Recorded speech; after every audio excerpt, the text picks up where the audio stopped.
வணக்கம் நண்பர்களே, என்னுடைய சேனலுக்கு உங்களை மனதார வரவேற்கிறேன். இப்படி ஒவ்வொரு வினாடியும் சுவாரஸ்யமான சம்பவங்களை உங்களுக்கு கொடுத்துக்கொண்டே இருக்கிறேன். அதனால் இது போன்ற தொடர் கதைகளை ரசிப்பதற்கு நீங்கள் எல்லோருமே நம்ம சேனலை சப்ஸ்கிரைப் பண்ணி அந்த பெல் ஐகானை கிளிக் பண்ணி வச்சுக்கோங்க. இன்னைக்கு நான் உங்களுக்கு சொல்லப்போகும் கதை எனக்கு நேரடியாக நடந்த ஒரு அனுபவம். இது என் வாழ்க்கையையே மாற்றி போட்ட ஒரு சம்பவம். என் பெயர் அபிராமி. நான் ஒரு சாதாரண நடுத்தர குடும்பத்தை சேர்ந்தவள். என் குடும்பத்தில் எனக்கும் என் பெற்றோருக்கும் தான் குடும்பமே. நான் படிப்பில் கெட்டிக்காரி இல்லை என்றாலும் வீட்டு வேலைகளிலும் சமையலிலும் எனக்கு அலாதியான ஆர்வம் உண்டு. என் பெற்றோருக்கு என்னை பற்றி ஒரே கவலையாக இருந்தது. எங்கள் பொருளாதார நிலைமை சரியில்லாததால் எனக்கு நல்ல வரதட்சணை இல்லாமல் ஒரு நல்ல மாப்பிள்ளையை தேடுவது பெரிய சவாலாக இருந்தது. ஆனால் எங்கள் குடும்பத்திற்கு ஒரு நல்ல நாளில் நல்ல செய்தி கிடைத்தது. எங்களுக்கு ஒரு நல்ல சம்பந்தம் வந்தது. அந்த பையனின் பேர் பாபு. அவர் ஒரு தனியார் நிறுவனத்தில் வேலை பார்த்து வந்தார். அவருக்கு எங்கள் குடும்ப சூழ்நிலை தெரிந்தும் அவரும் அவரது குடும்பத்தினரும் எங்களிடம் ஒரு சிறு காசு கூட வரதட்சணையாக கேட்கவில்லை. இதை கேள்விப்பட்டதும் என் பெற்றோரின் முகத்தில் ஒரு பிரகாசம் தெரிந்தது. எனக்கும் கூட திருமணம் என்றால் மிகவும் பிடிக்கும். நான் என் வருங்கால கணவர் எப்படி இருப்பார், அவருடைய குணம் எப்படி இருக்கும், நமக்குள் எப்படி பழக்கம் அமையும் என்று கற்பனை செய்து கொண்டே இருந்தேன். எங்கள் திருமணம் மிகவும் எளிமையாகவும் குறைந்த செலவிலும் நடந்தேறியது. திருமணத்தன்று என் கணவர் பாபுவை முதன்முறையாக பார்த்தேன். அவர் மிகவும் அழகான தோற்றம் கொண்டவராக இருந்தார். அவருடைய சிரிப்பு எனக்கு மிகவும் பிடித்திருந்தது. நான் ஒரு முக்காடு போட்டு என் கையில் மஞ்சள் கயிறு மற்றும் தாலியுடன் அமர்ந்திருந்தேன். அப்போது என் மனதில் என்னென்ன எண்ணங்கள் ஓடின என்றால், இந்த மனிதர்தான் என் வாழ்க்கை துணை. இவருடன் தான் நான் என் முழு வாழ்க்கையையும் கழிக்கப் போகிறேன். எனக்கு என்னவோ போல என் கனவு மாப்பிள்ளை கிடைத்து விட்டது போன்ற உணர்வு. திருமணம் முடிந்ததும் என் கணவரின் வீட்டிற்கு நான் விடை பெற்று சென்றேன். என் மாமியார் வீடு மிகவும் பெரியதாக இருந்தது. ஆனால் அங்கே அதிகமான மக்கள் யாரும் இல்லை. என் கணவருக்கு ஒரு சிறிய தங்கை இருந்தாள். அவளுக்கு ஏற்கனவே 1 வருடத்திற்கு முன்னரே திருமணமாகி அவள் தன் கணவனுடன் வெளியூரில் வசித்து வந்தாள். என் மாமியாரும் மாமனாரும் இந்த உலகில் இல்லை. அதனால் என் கணவர்தான் முழு பொறுப்பையும் ஏற்று நடத்தி வந்தார். நான் புது மனைவியாக அந்த வீட்டிற்குள் நுழைந்தபோது அந்த வீடு மிகவும் அமைதியாகவும் ஆனால் அதே நேரத்தில் மிகவும் அழகாகவும் இருந்தது. என் கணவர் ஒரு நாள் மட்டுமே விடுமுறை எடுத்து வந்திருந்தார். அவர் என்னிடம், "இது எங்கள் வீடு, இதுதான் இனி உன் வீடு, நீ கவலைப்படாதே" என்று அன்புடன் கூறினார். அவருடைய வார்த்தைகள் என் மனதில் இனிமையாக பட்டது. நான் மகிழ்ச்சியில் மிதந்தேன். அந்த இரவு மிகவும் அழகாக இருக்கும் என நான் கற்பனை செய்தேன். காலப்போக்கில் நான் அந்த வீட்டிற்கு பழகத் தொடங்கினேன். வீட்டின் ஒவ்வொரு மூலையிலும் என் கணவரின் நினைவுகள் பதிந்து கிடந்தன. நான் என் கணவர் பாபுவுடன் அதிக நேரம் செலவிட நினைத்தேன். ஆனால் அவர் தனது வேலையில் மிகவும் மும்முரமாக இருந்ததால் எங்களால் அதிக நேரம் பேச முடியவில்லை. ஆயினும் என் மனதில் ஒரு மகிழ்ச்சி இருந்தது. நான் மிகவும் பாக்கியசாலி என்று நினைத்தேன். எனக்கு இந்த திருமணத்தில் எல்லாம் நன்றாகவே இருக்கும் என்ற நம்பிக்கை இருந்தது. இந்த நம்பிக்கை என்னை வழி தவற வைக்குமா? இனி என்ன நடக்கும் தெரியுமா? அடுத்த பகுதியில் பார்ப்போம். என் திருமணத்தின் அந்த இனிமையான இரவு கனவு போலிருந்தது. ஆனால் மறுநாள் காலையில்தான் நிஜம் என் கண் முன்னே வந்து நின்றது. காலையில் நான் எழுந்தபோது என் கணவர் பாபு ஏற்கனவே குளித்து உடை அணிந்து பெட்டியை எடுத்து வைத்து கொண்டிருந்தார். எனக்கு ஒரு நொடி அதிர்ச்சி ஏற்பட்டது. நான் அவரிடம், "என்ன இது? நீங்கள் எங்கே போகிறீர்கள்?" என்று கேட்டேன். அதற்கு அவர் சற்று சிரமப்பட்டு, "அபிராமி, எனக்கு ஒரு முக்கியமான வேலை இருக்கிறது. நான் உடனே வெளியூர் செல்ல வேண்டும். என் நிறுவனத்தில் ஒரு பெரிய புராஜெக்ட் இருக்கிறது. அதை முடிக்க நான் அங்கே போக வேண்டும். எனக்கு 1 வருடத்திற்கு முன்பே இந்த ஒப்பந்தம் கிடைத்தது. இப்போது நான் சென்றால்தான் என் வேலை நிலை பாதுகாக்கப்படும். நான் 1 மாதத்தில் திரும்பி வந்து விடுவேன்" என்று சொன்னார். இதைக் கேட்டதும் என் மனதில் என்னென்ன எண்ணங்கள் ஓடின என்றால், என் திருமணத்தின் மறுநாளே என் கணவர் என்னைப் பிரிந்து செல்கிறார். நானா இப்படி தனிமையில் இருக்க வேண்டும்? நான் மிகவும் வருத்தப்பட்டேன். தயவு செய்து சில நாட்கள் கழித்து செல்லுங்களேன். நான் தனியாக இந்த பெரிய வீட்டில் எப்படி இருப்பது? என்று கெஞ்சினேன். ஆனால் அவர், அபிராமி, நான் உன்னை புரிந்து கொள்கிறேன். ஆனால் இது என் வாழ்க்கை முன்னேற்றத்திற்கான ஒரு வாய்ப்பு. உனக்கு ஒரு நல்ல கணவராக இருக்க நானும் கடினமாக உழைக்க வேண்டும். நீ இங்கு இருந்து வீட்டை பார்த்து கொள்ள வேண்டும். உனக்கு ஒரு துணைக்காக என் தங்கையின் மகன் ரகுவரனை இங்கு அனுப்பி வைக்கிறேன். அவன் இங்கு வந்து கல்லூரியில் சேர்ந்து படிக்கப் போகிறான். அவன் வந்தால் உனக்கு ஒரு பேச்சு துணைக்கும் உதவிக்கும் இருப்பான் என்று கூறினார். நான் அவருடைய பேச்சைக் கேட்டு அமைதியானேன். அவர் சொன்னது எனக்கு ஒரு வழி போல இருந்தது. ஆனாலும் என் மனம் அவருடைய பிரிவை ஏற்க மறுத்தது. நான் மிகவும் சோகமாக இருந்தேன். ஆனால் நான் வலிமையாக இருக்க வேண்டும் என்று நினைத்து அவரை வழியனுப்பி வைத்தேன். அவர் கிளம்பும்போது, என்னை நம்பு, நான் விரைவில் வந்துவிடுவேன். நீ உன் வேலைகளை கவனித்துக்கொள் என்று கூறினார். நான் கண்ணீருடன் அவருக்கு விடை கொடுத்தேன். அவர் சென்ற பிறகு அந்த பெரிய வீடு மிகவும் வெறிச்சோடி போயிருந்தது.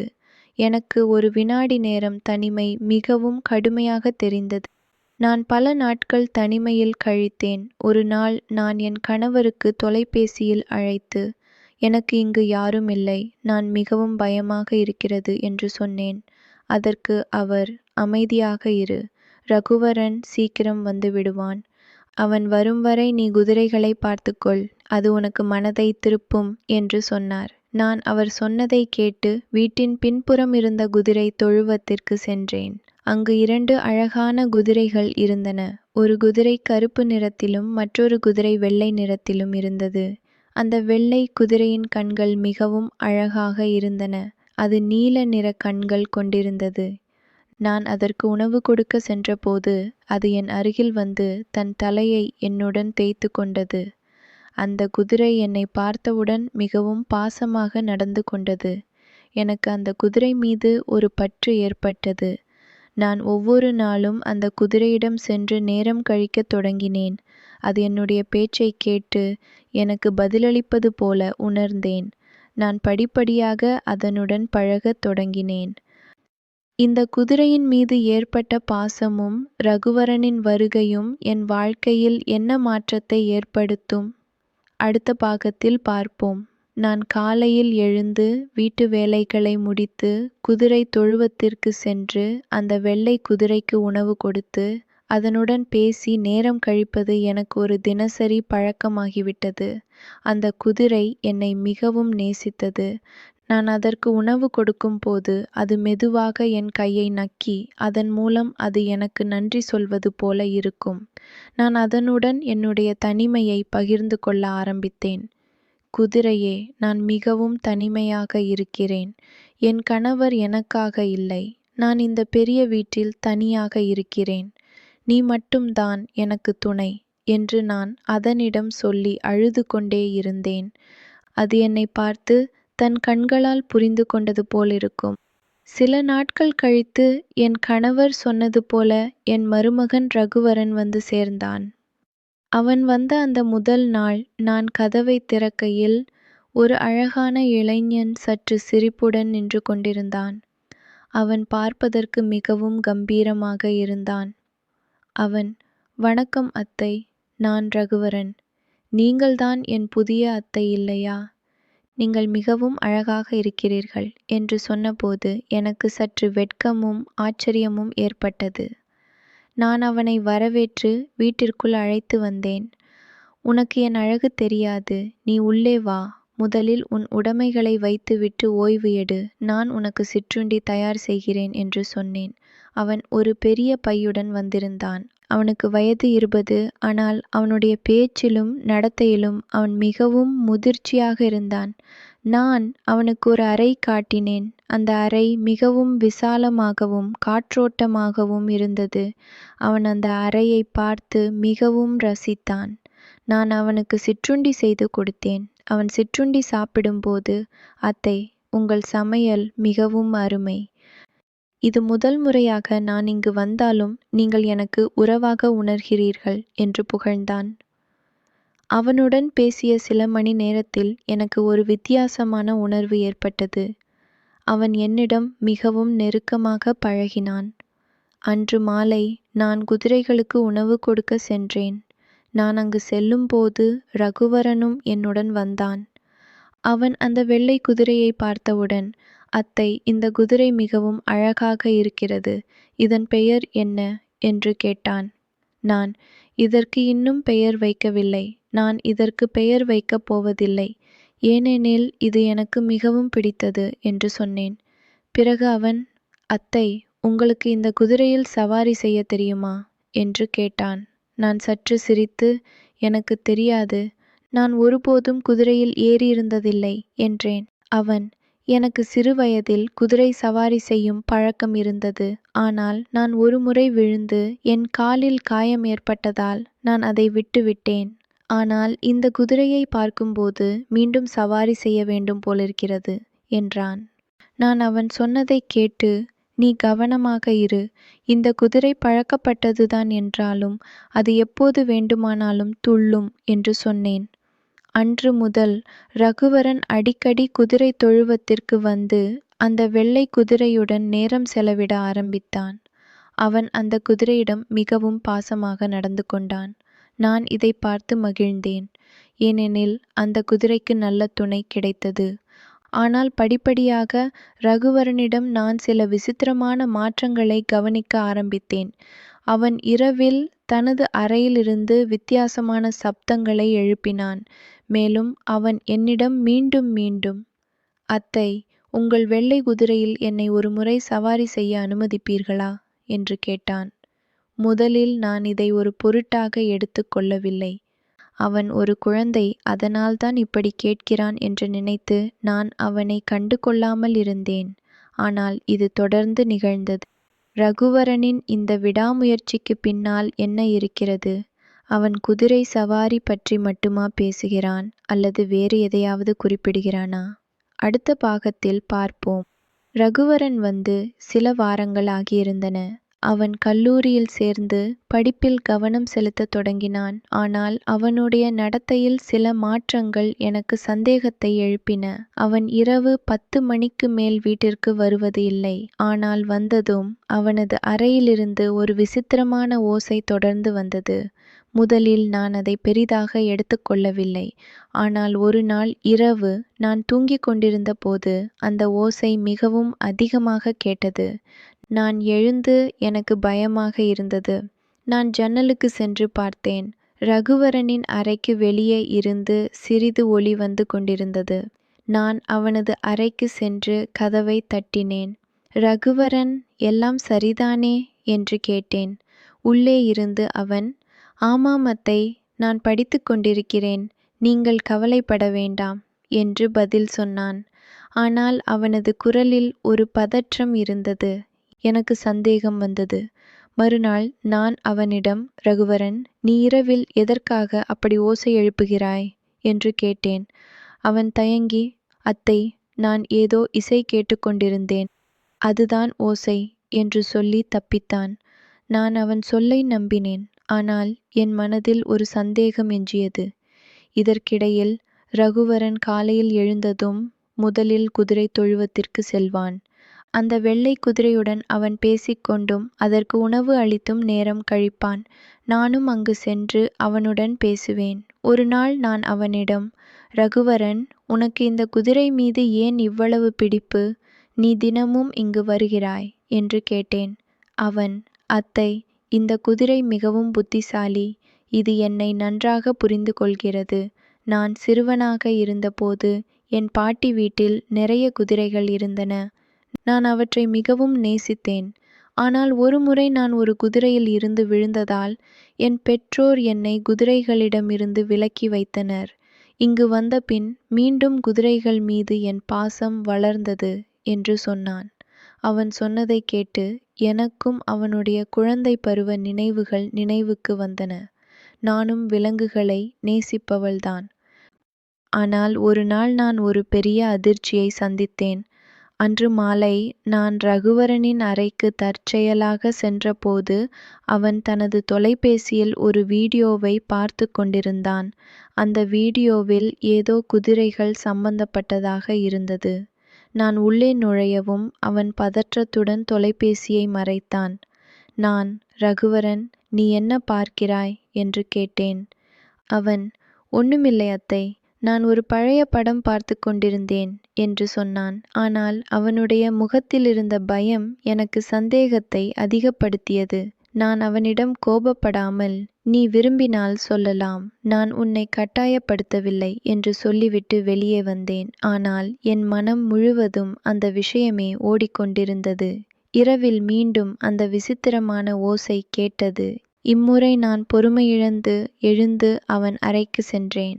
நான் எட்டிப் பார்க்கையில் அவன் தனது தொலைபேசியில் ஏதோ குதிரைகள் தொடர்பான வீடியோவை பார்த்து கொண்டு குதிரை சவாரி செய்வது போன்ற அசைவுகளை செய்து கொண்டிருந்தான். எனக்கு ஒரே நேரத்தில் கோபமும் பயமும் வந்தது. ரகுவரன், இது என்ன செயல்? நீ யாரை பார்த்து இப்படி செய்கிறாய் என்று கத்தினேன். அவன் திடுக்கிட்டு, அத்தை, நான் குதிரை சவாரி எப்படி செய்வது என்று கற்றுக்கொண்டிருந்தேன். உங்கள் குதிரையில் நான் எப்படி சவாரி செய்வது என்று பார்த்து கொண்டிருந்தேன் என்று பயத்துடன் சொன்னான். நான் அவனை நம்ப முடியவில்லை. இது குதிரை சவாரிக்கான வீடியோவா, அல்லது இதில் வேறு ஏதேனும் உள்நோக்கம் உள்ளதா என்று நான் மனதிற்குள் கேட்டுக்கொண்டேன். நான் அவனை கடுமையாக முறைத்தேன். ரகுவரன், நீ சொல்வது உண்மையா? உனக்கு குதிரை சவாரி செய்வது எப்படி என்று தெரியாவிட்டால் ஏன் என்னிடம் கேட்கவில்லை என்று கேட்டேன். அவன் தலை குனிந்து, நான் உங்களிடம் கேட்டேனே அத்தை, ஆனால் நீங்கள் மறுத்துவிட்டீர்கள். அதனால்தான் நான் தானாக கற்றுக்கொள்ள நினைத்தேன் என்று சொன்னான். இந்த பதிலை கேட்டு நான் மிகவும் வருந்தினேன். ஒருவேளை நான் அவனை தவறாக நினைத்து விட்டேனோ? நான் உடனே அவனிடம் மன்னிப்பு கேட்கவில்லை. ஆனால் என் கோபம் குறைந்தது. ரகுவரன் சொன்னது உண்மையா? அவன் குதிரை சவாரி கற்றுக்கொள்ள மட்டும்தான் இவ்வளவு முயற்சி செய்தானா? அல்லது இதில் வேறு ஏதேனும் மர்மம் இருக்கிறதா? அடுத்த பாகத்தில் பார்ப்போம். ரகுவரனின் அந்த இரவு நிகழ்வுக்கு பிறகு நான் மிகவும் குழப்பமடைந்தேன். நான் என் கணவருக்கு தொலைபேசியில் அழைத்தேன். பாபு, நான் இங்கு மிகவும் தனிமையாகவும் பயமாகவும் இருக்கிறேன். இந்த வீடு மிகவும் பெரியது. ரகுவரன் இருந்தும் எனக்கு ஏதோ வித்தியாசமாக இருக்கிறது. தயவு செய்து நீங்கள் உடனே வந்துவிடுங்கள் என்று கெஞ்சினேன். ஆனால் அவர், அபிராமி, இன்னும் சில நாட்கள் பொறு. என் வேலை முடிந்ததும் உடனே வருகிறேன். நீ பயப்படாதே. ரகுவரன் ஒரு நல்ல பையன். அவனை நம்பு என்று மட்டும் சொல்லி தொலைபேசியை வைத்துவிட்டார். எனக்கு மிகவும் வருத்தமாக இருந்தது. நான் என்ன செய்ய வேண்டும் என்று தெரியாமல் கண்ணீருடன் படுத்து தூங்கினேன். மறுநாள் காலையில் மழை பெய்து கொண்டிருந்தது. வானம் மேகமூட்டத்துடன் இருந்தது. எனக்கு அன்று ஒரு முடிவு எடுக்க வேண்டும் என்று தோன்றியது. நான் நேராக ரகுவரனின் அறைக்கு சென்றேன். அவன் படுக்கையில் இருந்து எழுந்து உட்கார்ந்திருந்தான். நான் அவன் முன்னால் சென்று, ரகுவரன், நான் உன்னிடம் ஒரு உண்மையை கேட்க விரும்புகிறேன். நீ மட்டும் உண்மையை சொல்ல வேண்டும். எங்கள் உறவு அதில்தான் தங்கியுள்ளது என்று கண்டிப்பாக சொன்னேன். அவன் என்னை பார்த்து, சொல்லுங்கள் அத்தை, நான் நிச்சயம் உண்மையை சொல்வேன் என்று சத்தியம் செய்தான். நான், நீ தினமும் என்னிடம் உங்கள் வெள்ளை குதிரையில் சவாரி செய்ய அனுமதி என்று கேட்கிறாய். மேலும் இரவில் நீ தொலைபேசியில் வித்தியாசமான வீடியோக்களை பார்க்கிறாய். இதன் உண்மை என்ன? நீ என் மீது தவறான எண்ணத்துடன் இல்லை இல்லையா என்று நேரடியாக கேட்டேன். அவன் இதை கேட்டதும் அவனது முகம் சற்று சிவந்தது. ஆனால் அவன் உடனே, அத்தை, நீங்கள் தவறாக புரிந்து கொண்டீர்கள். நான் உங்கள் மீது எந்த தவறான எண்ணமும் வைத்திருக்கவில்லை. நான் ஒரு மரியாதையான மருமகன். நான் சொன்னது முற்றிலும் உண்மை. எனக்கு குதிரைகள் மீது மிகுந்த பாசம் இருக்கிறது. எனக்கு சரியாக குதிரை சவாரி செய்வது எப்படி என்று மறந்துவிட்டது. அதனால்தான் நான் வீடியோக்களை பார்த்து கற்றுக்கொண்டேன். நான் என் சிறுவயது நினைவுகளை மீண்டும் வாழ விரும்புகிறேன். அதற்காக நான் உங்களை சவாரி செய்ய அனுமதி கேட்டேன். இதில் வேறு எந்த உள்நோக்கமும் இல்லை என்று உறுதியாக சொன்னான். நான் அவன் பேச்சை கேட்டு அதிர்ச்சி அடைந்தேன். ரகுவரன், நான் உன்னை தவறாக புரிந்து கொண்டேனா என்று நான் கேட்டேன்.